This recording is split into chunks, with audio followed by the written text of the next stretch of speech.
इसको उठाएं।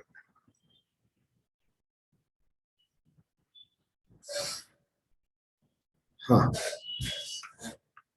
तो रिप्रेजेंटेटिव सैंपल क्या होता है? जब डेटा अगर मतलब डेटा नहीं सॉरी पॉपुलेशन आपका अगर किसी हिस्से से, किसी एज ग्रुप से, किसी पर्टिकुलर सेक्शन से ज्यादा है तो उस सेक्शन से अप्रोक्सीमेटली उतने ही एलिमेंट्स लेने चाहिए सैंपल में, और जहां से कम है वहां पे अप्रोक्सीमेटली उतना ही प्रोपोर्शन मेंटेन करना चाहिए।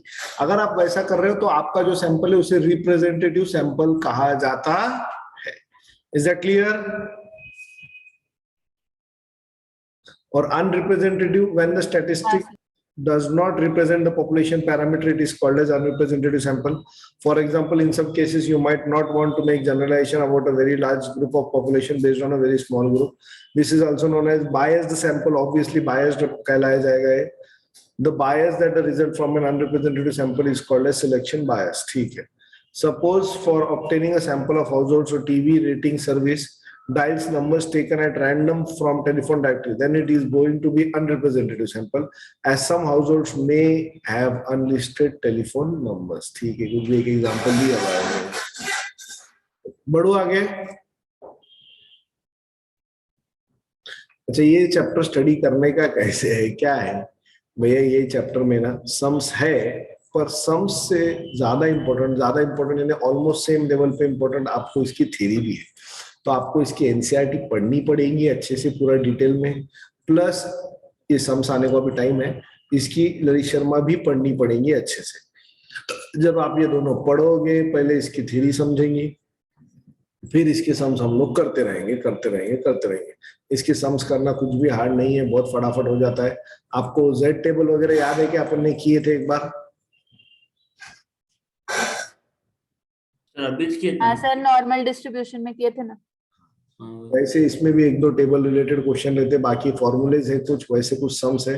सम्स इसमें कोई खास बड़ी बात नहीं है, बट आपको इसकी थ्योरी गो थ्रू करनी ही पड़ेगी। ओके, ये टेबल दिख रहा है क्या? जेड टेबल के जैसा है, कोई गंदा टेबल?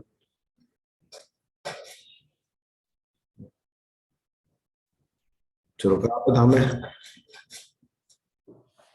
यहाँ तक नहीं आया था।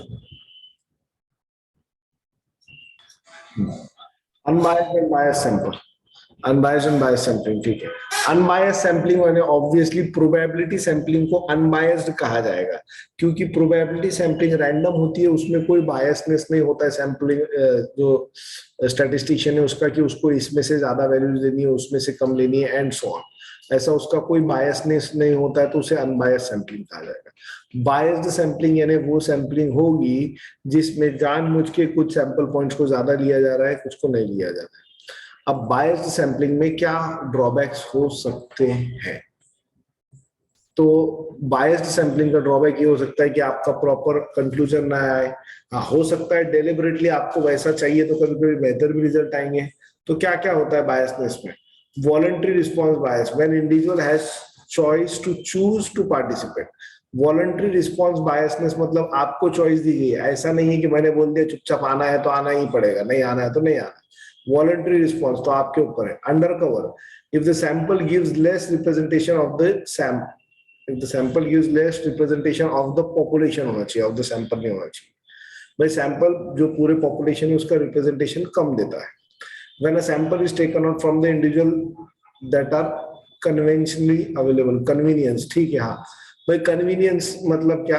अब मान लो मुझे 100 में से 10 लोगों का डेटा चाहिए था आपकी क्लास में से, लेकिन अब मैं मेरा कन्वीनियंस देख के मैंने ऐसा नहीं किया कि मैं क्लास में गया रैंडमली कोई भी 10 लोगों को बुलाया फिर उनसे डेटा लिया, ऐसा मैंने कुछ किया नहीं। मैंने क्या बोला? कन्वीनियंस, मेरा कन्वीनियंस देखा, मैंने बोला वॉचमैन को जा रहे भाई कोई भी 10 बच्चों को बुला के ला, तो वो उसमें हो सकता है कि मैं मेरा कन्वीनियंस ढूंढ रहा हूँ सिर्फ, या और किसी भी तरीके से कन्वीनियंस। तो उसमें क्या हो जाएगा, आप लोग एक्चुअल सैंपलिंग का कोई प्रोसेस नहीं फॉलो कर रहे हो, बस आप आपके कन्वीनियंस के हिसाब से कर रहे हो sample. Response bias, anything in a survey that influence responses, ठीक है।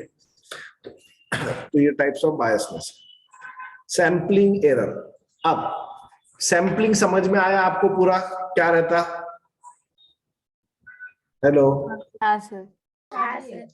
तो अब एरर हाँ सर। दो प्रकार के रहते हैं बेटा, एक रहता है सैंपलिंग एरर, एक होता है non sampling error. What do you mean by sampling error? Sampling error यानी सैम्पलिंग के प्रोसेस में हुई कोई भी गलती उसे कहा जाएगा सैम्पलिंग एरर, सिंपल लैंग्वेज में। नॉन सैम्पलिंग एरर, एरर तो है पर वो जो एरर है वो सैम्पलिंग के कारण नहीं है, वो किसी और रीजन से होगा, आपको पता भाई, हमको नहीं मालूम। तो जो एरर सैम्पलिंग के कारण नहीं है बट किसी और चीज के कारण है तो उसे नॉन सैम्पलिंग एरर कहा जाता है। अब एरर होता क्या है?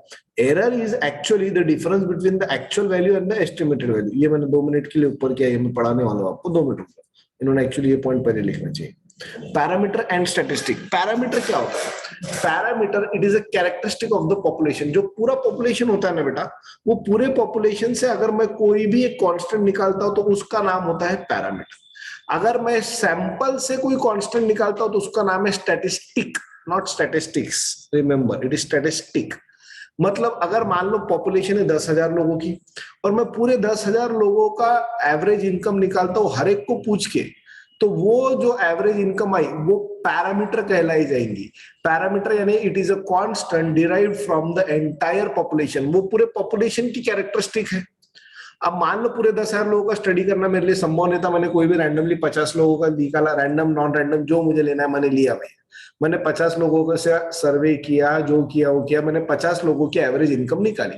तो वो जो एवरेज इनकम आई वो कैरेक्टरिस्टिक पूरे पॉपुलेशन की नहीं है, वो किसकी है? सैंपल की है। और वो जो कांस्टेंट है वो सैंपल के लिए एप्लीकेबल है। तो सैंपल का जो कांस्टेंट है वो स्टैटिस्टिक कहलाया जाता है। फिर वो कांस्टेंट चाहे एवरेज हो मतलब मीन हो, वेरिएंस हो, स्टैंडर्ड डिविएशन हो या और कुछ हो, जो आपको निकालना है वो निकालो। अगर आपने पूरे पॉपुलेशन का निकाला है तो उसे पैरामीटर कहलाया जाता है और सैंपल का निकाला है तो उसे स्टैटिस्टिक कहलाया जाएगा। Is that clear? हाँ सर। हाँ, तो parameter it is a characteristic of population, statistic it is for the sample. A parameter is a numerical value that is taken out from the entire population, such as example population mean का ही दिया हुआ है। A statistics is the numerical value taken out from the sample and calculated from the sample observations only alone, that is subset of the entire population, obviously true. The value of the parameter is computed from all the population observation. The value of the statistics is computed only from the portion of the population that is the sample. सीधी सी बात है। अब इसकी जो डिनोशन है वो कैसे, वो देख लो बेटा। जनरली ग्रीक अल्फाबेट्स, ये जो हम लोग यूज करते क्या, म्यू, सिग्मा, सिग्मा स्क्वायर, ये पॉपुलेशन के लिए यूज किया जाता है क्या? हाँ, गौर से सुनो, इसमें फर्क है। म्यू को मीन बोलते और एक्स बार को भी मीन बोलते ना हम लोग तो। हाँ पर सर। म्यू है, जो म्यू है वो किसका मीन होना चाहिए? वो पॉपुलेशन का मीन होना चाहिए। और अगर आपका सैंपल का मीन है तो वो एक्स बार होना चाहिए। साला ये भी लफड़ा है कि ये अलग अलग है क्या? हाँ अलग अलग है। जो पॉपुलेशन का मीन है वो म्यू है, जो सैंपल का मीन है वो एक्स बार है। जो पॉपुलेशन का स्टैंडर्ड डिविएशन है वो सिग्मा है और जो सैंपल का स्टैंडर्ड डिविएशन है वो एस से लिखा जाता है। जो पॉपुलेशन का वेरिएंस है वो सिग्मा स्क्वायर आएगा, जो सैंपल का वेरिएंस है वो एस स्क्वायर आएगा। बात समझ में आई? हाँ सर। हाँ, एग्जाम्पल दिया उन्होंने, under study of calculating the average income of people, वही दिए उन्होंने भी एग्जाम्पल। ठीक है, देख सकते साउथ दिल्ली और ये दिए उन्होंने।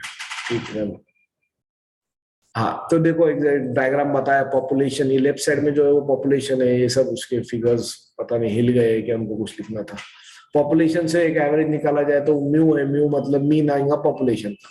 और यहाँ से मैंने पॉपुलेशन नहीं लिया, कुछ तो भी रैंडमली लोग लिया है, जो भी प्रोसेस से लिया, कुछ पार्टिसिपेंट लिया पॉपुलेशन के, उससे भी मीन निकाला तो उसको एक्स बार यानी सैंपल मीन करार दिया जाता है। इतना समझा?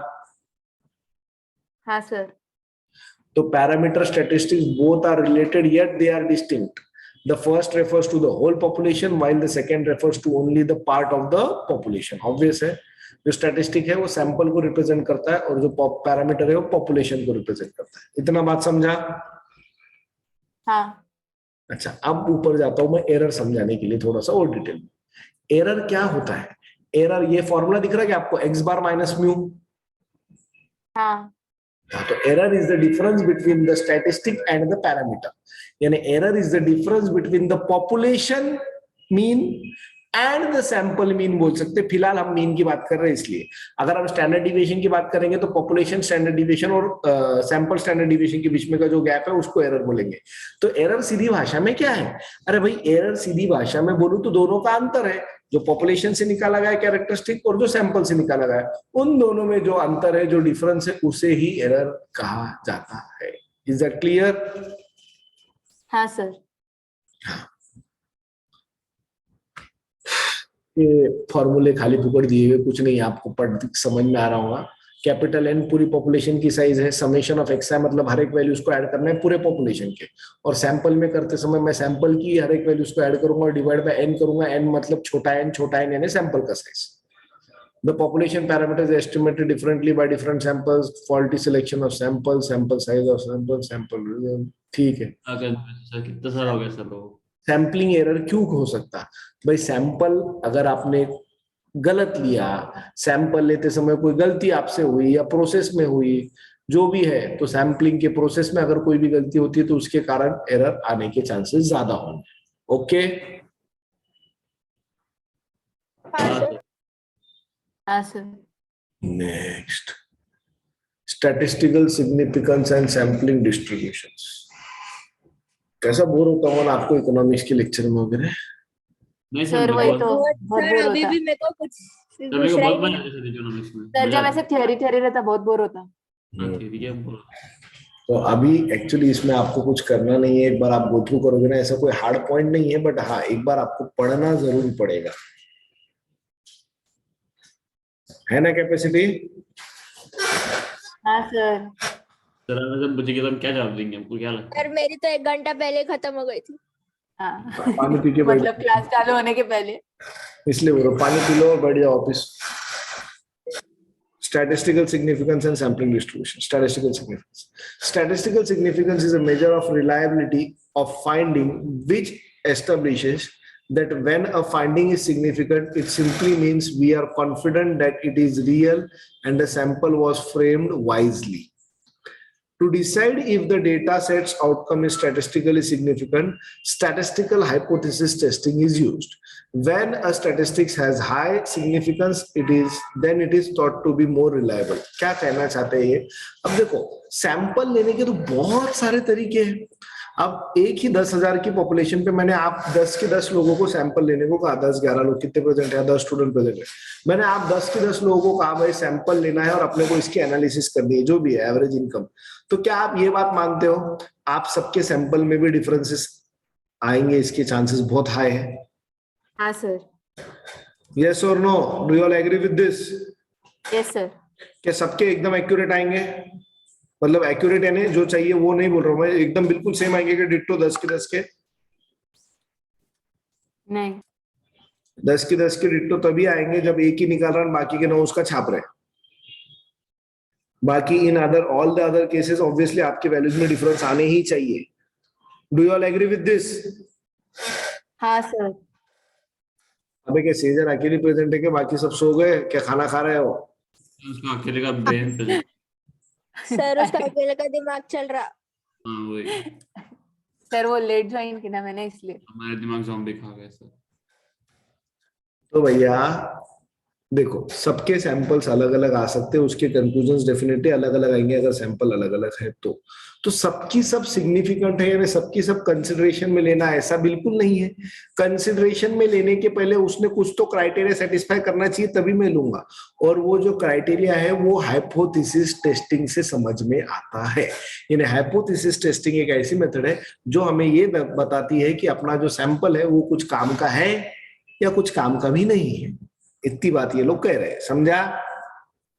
हाँ सर। हाँ समझा सर। सैम्पलिंग डिस्ट्रीब्यूशन, ये CLT के ऊपर तक इतना एक पॉइंट ले लेता मैं सैम्पलिंग डिस्ट्रीब्यूशन का लगा तो आज के दिन, तो यही पे स्टॉप करूंगा। 2 मिनट शांति से। फिर हो गया सर आज की क्लास? हाँ सर कितना अच्छा सर आप। 1 मिनट, बट एक ही रिक्वेस्ट है, रेड करके आना। बोलो बोलो। ये पढ़ना पड़ेगा, मैं तो कुछ नहीं समझेगा कल भी मैं जो बड़बड़ सर करूँ। वो LPP के जो बचे हुए एग्जाम्पल है वो आपने होमवर्क दे दिया क्या?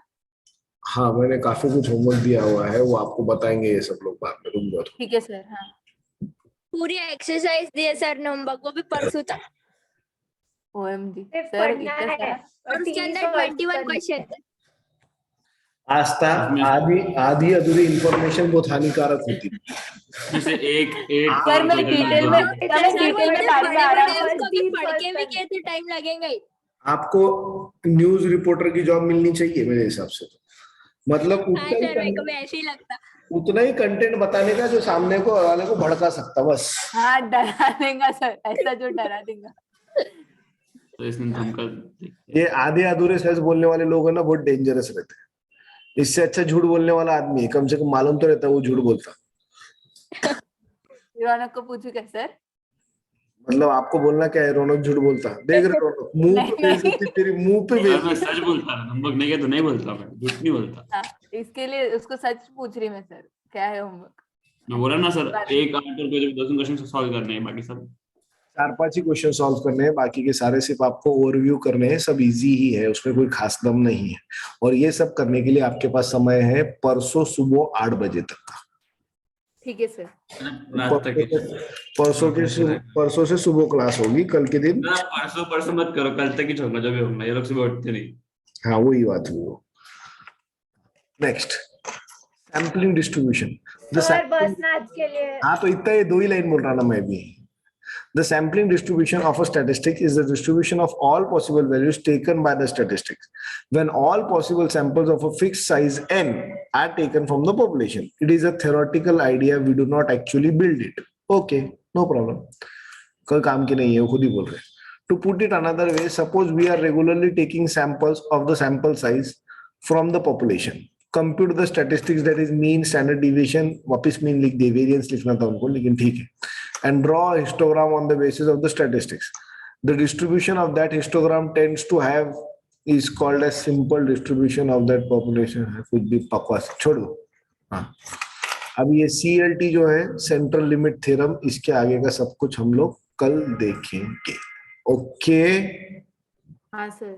हाँ सर। तो प्लीज इतना काम करके लाओ, जो बोला है वो मेन है, वो पढ़ के